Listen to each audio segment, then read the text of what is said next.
Hello, আজকে আমি একটি এআই পিডিএফ রিডার টুলস নিয়ে কথা বলবো। এই এআই পিডিএফ টুলসটা বর্তমানে খুবই হাইপে আছে এবং এটি খুবই ভালো কাজে দেয়। এটার নাম হলো গুগল নোটবুক এলএম। গুগল নোটবুক এলএম। এই গুগল নোটবুক এলএম হলো বর্তমানে যে গুগলের যে জেমিনি 2.0 আছে এটার সাথে ইন্টিগ্রেটেড করা। তো এটা যদি আমরা ট্রাই নোটবুক এলএম এ দিই, তো এটার মাধ্যমে আমরা বিভিন্ন ধরনের পিডিএফ এখানে আপলোড দিয়ে এটার সাথে পিডিএফ এর সাথে আমরা কমিউনিকেট করতে পারি। পিডিএফ থেকে আমরা বিভিন্ন ধরনের তথ্য বের করে নিতে পারি। তো আমরা যদি এখানে দিতে চেষ্টা করি যে আমরা একটি ক্রিয়েট নিউতে দিলে আমাদেরকে বলা হবে যে আপলোড সোর্স দিতে। আমি অলরেডি এটা নিয়ে কাজ করেছি এবং এটা আমি ভালো সুবিধা পেয়েছি। আমি যদি আপনাদেরকে দেখাতে চাই যে আমরা কিভাবে করতে পারি, তা আমরা যদি চুজ ফাইলে দিলাম, চুজ ফাইলে আমরা যদি যাই, এখানে আমার কিছু ফাইল আছে। ধরেন আমি এই ফাইলগুলো নিয়ে কাজ করব। আমি সবগুলা ফাইল সিলেক্ট করলাম, এখানে ওপেন দিলাম। তো এখানে এগুলো সুন্দর করে ওপেন হয়ে যাচ্ছে এবং ওপেন হওয়ার সাথে আমরা এই ফাইলগুলোর সাথে কমিউনিকেট করতে পারবো।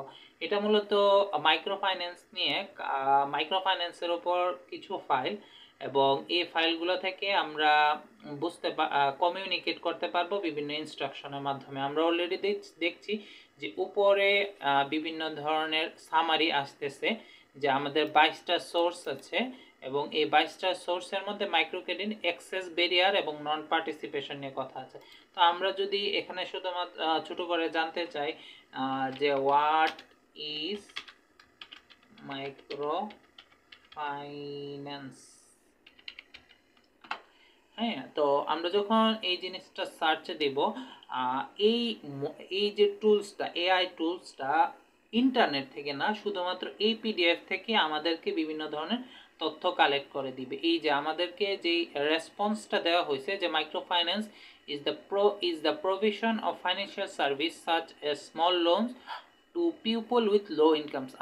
আমরা এই যে তথ্যটা, এটা কিন্তু সম্পূর্ণ আমরা যে পিডিএফ গুলো দিয়েছি এটার উপরে। আমরা যদি একে ক্লিক করি তাহলে আমরা দেখতে পারবো যে এটা কোন পিডিএফ থেকে নেওয়া হয়েছে। তারপরে আমরা এটা ক্লোজ করি, তারপরে যদি আমরা অন্য একটা লিঙ্কে যাই তাহলে দেখা যাচ্ছে যে এটা পেপার পাবলিকাডো থেকে নেওয়া হয়েছে। তো এরকমভাবে এই গুগল নোটবুক এলএম এর মাধ্যমে আমরা বিভিন্ন রকম পিডিএফ এখানে আপলোড দিয়ে, শুধুমাত্র পিডিএফ না, এটার মধ্যে যদি আমরা দেখি যে লিঙ্ক সহ, এই যে এখানে লিঙ্ক, বিভিন্ন ধরনের লিঙ্ক, এই যে ওয়েবসাইট, ইউটিউব, এছাড়া গুগল ডক্স, তারপরে বিভিন্ন